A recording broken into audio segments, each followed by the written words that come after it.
প্রতিটা কাজ যেন নবীর মতো করে হয়, এই চ্যালেঞ্জটা নিতে হবে।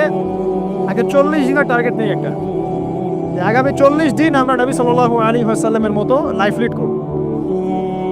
যদি পারি ইনশাআল্লাহ আমাদের দ্বারা কিছু হবে, যদি না পারি বুঝতে হবে আমরা শুধু কথায় পারদর্শী, আমাদের কাজের কোনো মূল্য আসলে নাই।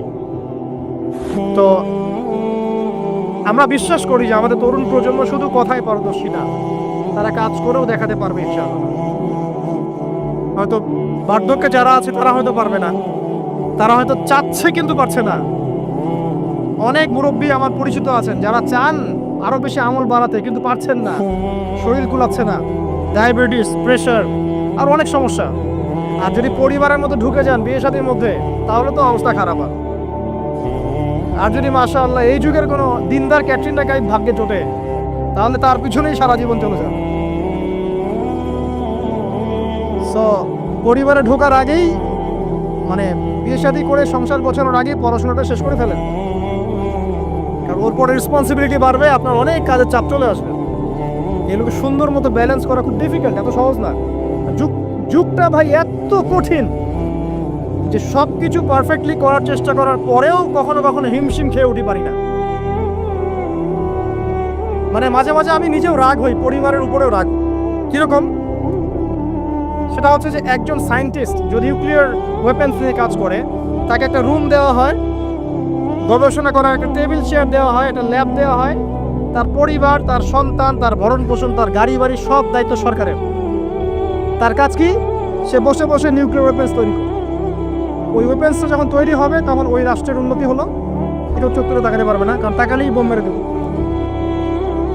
আর আমরা যারা দিনের কাজও করে, অনেক সময় দেখা যায় আলেম বা মুফতি বা মুহাদ্দিস বা দায়ী, দেখবে তাদেরকে বাজার করতে হয়, পরিবার মেনটেন করতে হয়, সন্তানের লেখাপড়া দেখতে হয়, তাদেরকে অডিয়েন্স ডিল করতে হয়, মিডিয়া ডিল করতে হয়, মানুষের সমালোচনা অ্যান্সার করতে হয়। কাজের শেষ নেই, মাথা খাটাতে খাটাতে আপনি টায়ার্ড। অথচ উচিত ছিল এই মানুষটাকে রিল্যাক্সে রেখে দেওয়া। আপনার কাজ শুধুমাত্র দিনের জ্ঞান অর্জন করা, বড় বড় ডিগ্রি সার্টিফিকেট অর্জন করা, গবেষণা করা, আলেম ওলামার সোহবতে যাওয়া, কিছু লিখা, কিছু বলা, যাতে ন্যাশন উপকৃত হয়। এরকম সুকুনের পরিবার কয়টা আছে আলেমদেরকে জিজ্ঞাসা করুন। আমার ধারণা যে বেশিরভাগ আলেমেরই এরকম পরিবার নাই। এই কারণে অনেক বড় বড় স্কলার মাঝপথে ঝরে পড়ে, অনেক বড় বড় আলেম মাঝপথে ঝরে পড়ে। আর আমাদের এই ফিতনা সৃষ্টিকারী পরিবারের সদস্যরা এগুলো বুঝতে চায় না। তারা বুঝতে চায় না ওদের দায়িত্বটা কি। তাদের দায়িত্ব হচ্ছে ওই ব্যক্তিকে সাপোর্ট করা পিছন থেকে, যে আল্লাহর দ্বীনের পথের একজন দায়ী, একজন মুবাল্লিগ, একজন আলেম, একজন ফকিহ। এক্ষেত্রে আল্লাহ পাক হয়তো আমাদেরকে পরীক্ষা করছেন অথবা গুনাহ মাফ করছেন, কিন্তু এটা হওয়া উচিত ছিল না। যারা দ্বীনের পথে কাজ করবে তাদের পরিবারটা হবে সেই রকম যেন পরিবার থেকে কোনো প্রেশার তার মধ্যে না আসে, মানসিকভাবে সে যেন স্ট্রেস না পায়, রিল্যাক্সে সে দিনের কাজ করতে পারে। দেখবেন তার দ্বারা লক্ষ লক্ষ কোটি কোটি মানুষ উপকৃত হবে। এই জন্য অনেক, এটা ঠিক বলেছো ভাই, এই জন্য অনেক বড় বড় মুহাদ্দিস ছিলেন যারা কিন্তু আসলে কোনোদিন বিয়ে করেন নাই। তবে এটা আমি নিরুৎসাহিত করছি না। যদি আল্লাহ পাক একজন দিনদার স্ত্রী আপনাকে দান করেন, আর স্ত্রী শুধু একমাত্র পরিবারের অংশ না, আপনার এখানে মা আছে, আপনার বোন আছে, আপনার সন্তান আছে, ভাই বোন সবাই মিলেই পরিবার। একজন ভালো দেখবেন, বাকিরা হয়তো আপনাকে এভাবে সাপোর্ট করছে না। তো দিনদার স্ত্রী যদি সাথে থাকে ইনশাল্লাহ আপনি বিশ্বজয় করতে পারবেন ইনশাল্লাহ। এটা আল্লাহ পাক নিয়ামত হিসেবে দেখ সবাইকে, সব যুব সমাজকে আমরা দোয়া করি। কিন্তু ডিসিশন নেওয়ার ক্ষেত্রে খুব সাবধান, সতর্ক থাকতে হবে। কারণ সব বোরখা পরার মেয়ের পিছনে কি দিন দিতে থাকে? থাকে না। কয়টা বলছি? তওবা, লক্ষ্য স্থির করা, আপনার হায়াতকে কাজে লাগানো। এরপরে বলছি আমলের কথা।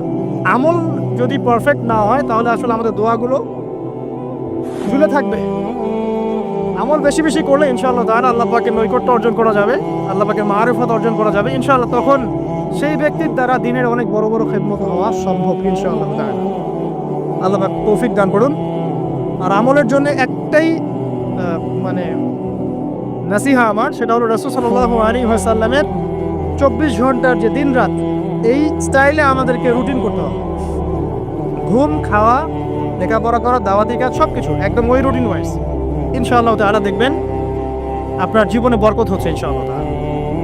আমি এমনও সালাফের কথা পড়েছি, আমি নাম এই মুহূর্তে ভুলে গেছি, তিনি যখন দার্স দিয়ে বাসায় ঢুকতেন এত ব্যস্ত থাকতেন দিনই কাজে, দার্স দিয়ে বাসায় ঢুকতেন, যেই সময়টা তিনি ইস্তেঞ্জা করছেন বাথরুমে ওই সময়টা তার সন্তান তাকে পড়াশোনা তো বাইরে থেকে, উনি ইস্তেঞ্জা করতে করতে শুনছেন যে তার সন্তান ঠিক করছে কিনা। এইভাবে তারা টাইম ব্যালেন্স করতেন। এই যুগে কিন্তু সম্ভব হচ্ছে আমাদের পক্ষে? বিভিন্ন ফেতনা চারপাশে, আমাদের শক্ত হতে হবে, দিনের ব্যাপারে শক্ত হতে হবে। আল্লাহ পাক তৌফিক দান করুন। 5 নাম্বার হচ্ছে হালাল উপার্জন।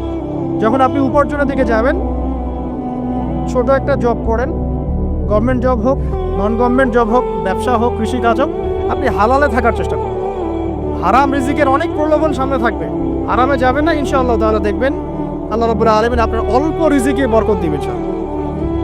দুনিয়াতে সন্তুষ্ট থাকা শিখতে হয়। অসন্তুষ্ট থাকলে আপনি কখনোই সন্তুষ্ট হতে পারবেন না। আজকে একতলা বাড়ি আছে, কালকে 2 তলা চাবেন, আজকে একটা গাড়ি আছে, কালকে আরেকটা চাবেন। এই চাহিদার কোনো শেষ হবে না। কিন্তু হালাল রিজিকে সন্তুষ্ট থাকলে ইনশাআল্লাহ আল্লাহ পাক এখানেই বরকত দিবেন ইনশাআল্লাহ। আল্লাহ পাক আমাদের সবাইকে হালাল রিজিকের ব্যবস্থা করে দিন এবং আল্লাহ যা দিয়েছেন তাতে সন্তুষ্ট থাকার তৌফিক দান। যুবকেরা ব্যবসায় বেশি ফোকাস করতে পারে, বড় বড় গভর্নমেন্ট জবগুলোতেও ফোকাস করতে পারে, যেখানে গেলে আপনি সমাজের জন্য কিছু করতে পারবেন। আপনারা প্রশাসনের দিকে ফোকাস করতে পারেন, সেখানে যাওয়ার চেষ্টা করেন, ইমান নিয়ে সেখানে চলার চেষ্টা করেন। বাংলাদেশের যে ফোর্সগুলো আছে এখানে যাওয়ার চেষ্টা করেন, দেশের জন্য কিছু করেন। মুসলিমরা যদি এখান থেকে সরে আসে আস্তে আস্তে, তাহলে এখানে সমস্ত জায়গাগুলো খারাপ মানুষদের ভর্তি হয়ে যাবে, তখন সিচুয়েশন আরও খারাপ হয়ে যাবে। যারা এগুলোতে যেতে পারছেন না, কৃষি কাজ করেন, কোনো নিজস্ব কোনো প্রজেক্ট লঞ্চ করেন, ক্রিয়েটিভ হন, উদ্যোক্তা হন, দেখবেন ইনশাআল্লাহ তাআলা আপনার ওই নতুনত্বের মধ্যে আল্লাহ পাক বারাকা দিবে। আমি এমনও ভাইকে চিনি যারা লন্ডন আমেরিকা থেকে পড়াশোনা করে এসে বাংলাদেশে এসে অর্থনৈতিক যে প্রজেক্টগুলো আছে এগুলো লঞ্চ করেছে। আপনার ডেইরি প্রজেক্ট করেছে, পোলট্রি করেছে, হ্যাঁ, তারপরে কাপড়ের ফেব্রিক্সের ব্যবসা করেছে, ঠিক আছে, কম্বলের প্রজেক্ট করেছে, মানে অনেক ক্রিয়েটিভ অনেক কাজ করেছে, যেগুলো কিন্তু তারা না করলেও পারতেন, বড় চাকরি তারা করতে পারতেন। ক্রিয়েটিভ কাজ করেছেন, উদ্যোক্তা হয়েছেন, আল্লাহ পাক তাদেরকে এত সচ্ছলতা দিয়েছেন মাশাআল্লাহ, তাদের কাছে মানুষ এখন ধার চাচ্ছে টাকা পয়সা। আমি এমনও মানুষকে চিনি যিনি হারাম চাকরি ছেড়ে দিয়ে শশার ব্যবসা করা শুরু করেছিলেন। হারাম চাকরিটা কিন্তু বড় চাকরি ছিল, এই চাকরি ছেড়ে দিয়ে তিনি শশার ব্যবসা করা শুরু করেছেন। এখন তিনি মানুষকে টাকা ধার দেন। আমাদের এখানে আমার একজন ভাই আছেন যিনি সুদের চাকরির সাথে সম্পৃক্ত ছিলেন। কোনো একভাবে আল্লাহ পাক তার কানে এই মেসেজ পৌঁছে দেন, এটা হারাম। তিনি 70 থেকে 80 হাজার টাকা বেতন পেতেন প্রতি মাসে। এখন তিনি কৃষিভিত্তিক প্রজেক্ট নিয়ে কাজ করছেন, আল্লাহ পাক তাকে সচ্ছল রেখেছেন। তো হালাল রিজিকে ফোকাস করেন, ইনশাআল্লাহ আপনার ইবাদত আল্লাহ পাকের কাছে সরাসরি কবুল হবে ইনশাআল্লাহ। আর হারামে গেলে ইবাদত কবুল হবে না, এটাই ফুল স্টপ। হারাম রিজিক থাকলে ইবাদত কবুল হবে না, এটা ফুল স্টপ, এখানে কোনো সুযোগই নাই ডানেভাবে তাওয়িল করার। 6, পার্ট টাইম দিনের দাওয়াতি কাজ সবাইকে করতে হবে। ইলম অর্জন করেছি, তওবা করেছি, এখন আমল করছি, হালাল রিজিক আছে, এখন পার্ট টাইম দিনের দাওয়াতি কাজ সবাইকে করতে হবে। শুধু একজন আলেম করবেন, ফকিহ করবেন, মুহাদ্দিস মুবাল্লিগ করবেন তা নয়, সবাইকে মিনিমাম পার্ট টাইম দায়ী হতে হবে। প্রথমে আপনার পরিচিত মহলের মধ্যে, তারপরে পরিবারে, তারপরে আপনার বন্ধু মহলে। আল্লাহ পাক বলার সামর্থ্য দিলে বলবেন, সুন্দর করে লেকচার দিতে বলে দিবেন, লিখতে পারলে লিখবেন। তবে এগুলো ওলামায়ে কেরামের সাথে পরামর্শ ভিত্তিক করলে ভুল হওয়ার সম্ভাবনা কমে আসবে। তবে ভুল হবেই, আর মানুষ ভালো মন্দ বলবেই, গীবত তোহমত অপমান করতেই থাকবে। যদি আপনি দেওবন্দ থেকে পড়ে আসেন এবং এমন একটা ফতোয়া দেন যেটা এক শ্রেণীর মানুষের কাছে মনে হচ্ছে বেদাত, আসলে ওটা বেদাত নয়, তখন সে বলবে, ওই শ্রেণীর মানুষ বলবে লোকটা দেওবন্দ থেকে পড়ে এসে বিভ্রান্ত হয়ে গেছে। যদি আপনি মদিনা থেকে পড়ে আসেন, পড়ে আসার পরে এমন একটা কথা বলেন যেটা আরেক শ্রেণীর মানুষের কাছে মনে হচ্ছে এটা ভুল, ওই শ্রেণীর মানুষ বলবে লোকটা মদিনা থেকে পড়ে এসে বিভ্রান্ত হয়ে গেছে। সমালোচনা আপনি অ্যাভয়েড করতে পারবেন না, ডিগ্রি সার্টিফিকেট দিয়েও না। সো দাওয়াতি কাজ করবেন আপনার সাধ্য মতো, পরামর্শ ভিত্তিক, তবে কারো সমালোচনায়, গীবতে, আঘাতে ভেঙে পড়বেন না। আপনি যদি আল্লাহ সন্তুষ্টির জন্য কাজ করে থাকেন, আল্লাহ পাক আপনাকে বড় করে দেবে ইনশাআল্লাহু আযজা ওয়া জাল্লা। পার্ট টাইম দাওয়াতি কাজ সবাই করতে হবে, সবাইকে করতে হবে। আর এর মধ্যে থেকে কিছু মানুষকে আলেম হতে হবে, আলেম হয়ে উম্মার দায়িত্ব গ্রহণ করতে হবে। আল্লাহ পাক তৌফিক ইনায়াত করুন, আমিন।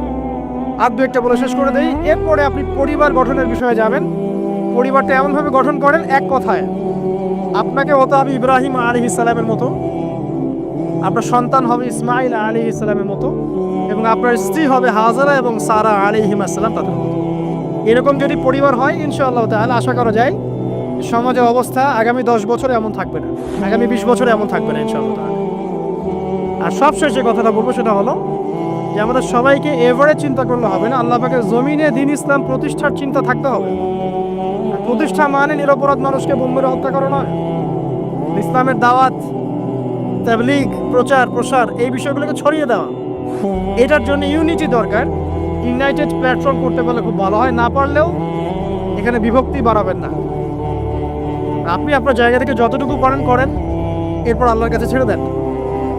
আল্লাহ পাকের জমিনে দ্বীনের প্রচার প্রসারের জন্য আপনি আপনার জান, মাল, সময়, আপনার শ্রম, আপনার কথা, আপনার কলম, আপনার ইনিশিয়েটিভ সব কিছু দিয়ে একটা স্ট্রাইভ করেন। ওই কাজটাই আপনার প্রজেক্ট, যেটা আপনি কালকে আমাদের মাঠে আল্লাহর সামনে দাঁড়িয়ে বলবেন, আল্লাহ আমি আমার দুনিয়ার হায়াতে তোমার দিনের জন্য এতটুকু কাজ করে আসতে পেরেছি, আল্লাহ এই ওসিলায় আমাকে মাফ করে দাও।